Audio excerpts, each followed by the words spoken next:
La France reste le pays au monde où l'on consomme le plus de vin par habitant et par an, 45 litres en moyenne. Pourtant, ce chiffre ne cesse de décroître depuis les années 60. Alors, pour tenter de redonner un petit coup de peps dans ce milieu encore très conservateur, on voit apparaître aujourd'hui de nombreuses innovations plutôt surprenantes. À Nantes, Thibaut Jarousse a ainsi eu l'idée de mettre le vin en flacon de 10 centilitres, l'équivalent d'un verre. Il y a une vraie tendance de fond en fait. 2/3 de la consommation au restaurant, c'est le vin au verre. Et aujourd'hui, on a beaucoup de clients qui veulent tout simplement avoir le même plaisir à la maison. On a une sélection de vins au verre, une vingtaine de références. Les gens peuvent choisir un Pomerol, un Saint-Émilion, un Chablis. Une mini-cave à domicile avec des millésimes de qualité, soigneusement sélectionnés par l'œnologue Béatrice Dominé. Les vins sont les mêmes que ceux que l'on peut trouver en bouteille, mais leur conservation est différente. Ça ne modifie pas le vin, c'est vrai que ça les empêche après d'évoluer. Les flacons ont, je crois, 3 ans de conservation. Mais si on fait un parallèle café, on n'achète pas des capsules de café pour 3 ans, on les achète régulièrement.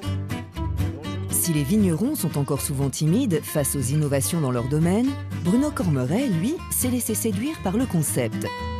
Son muscadet est à la carte depuis 1 an. J'ai toujours été un peu en dehors du circuit, donc ça ne me gêne pas du tout. J'ai participé à des recherches, à plein d'expérimentations. Donc pour moi, c'est une chose à expérimenter et je pense qu'il y a un bel avenir. Et l'avenir de cette jeune start-up, c'est cette machine révolutionnaire, baptisée La Divine, qui sera commercialisée en novembre prochain. Destinée aux néophytes, elle permettra de déguster chaque vin dans les meilleures conditions. La Divine, en fait, elle va détecter la petite puce électronique qui est dans la collerette du flacon.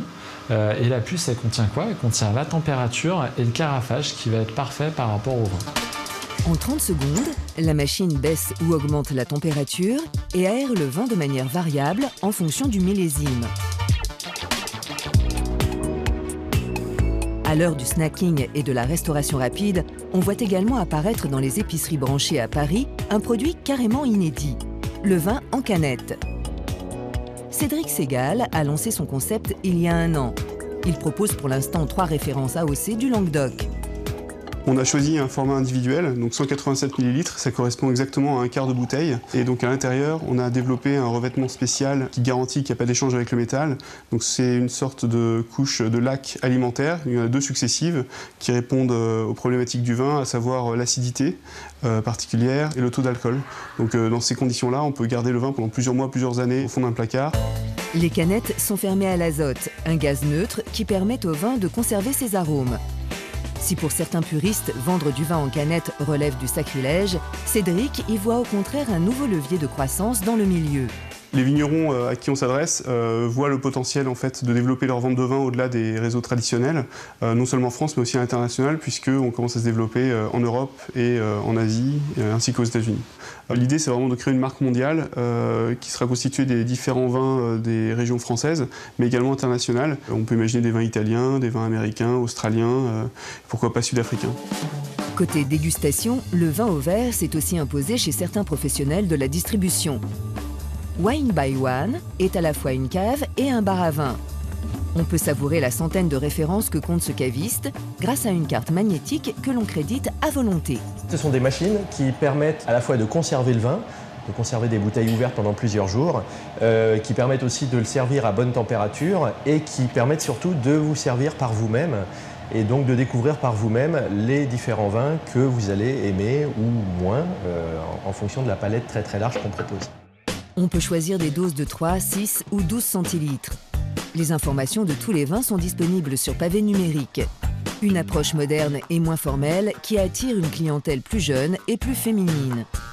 Ça permet de faire différentes découvertes et c'est beaucoup plus amusant aussi que d'avoir juste une bouteille sur la table. La bouteille n'a décidément plus la cote aujourd'hui.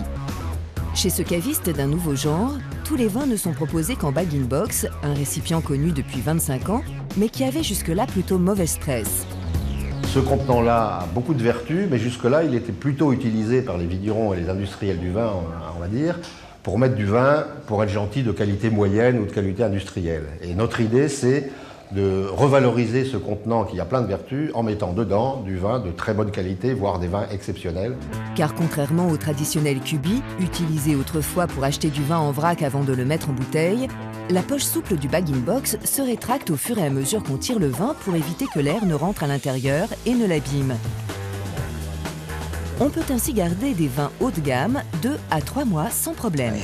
Voilà. Sur les grands vins de garde, longue garde, etc., pour l'instant, il n'y a rien qui remplacera la bouteille.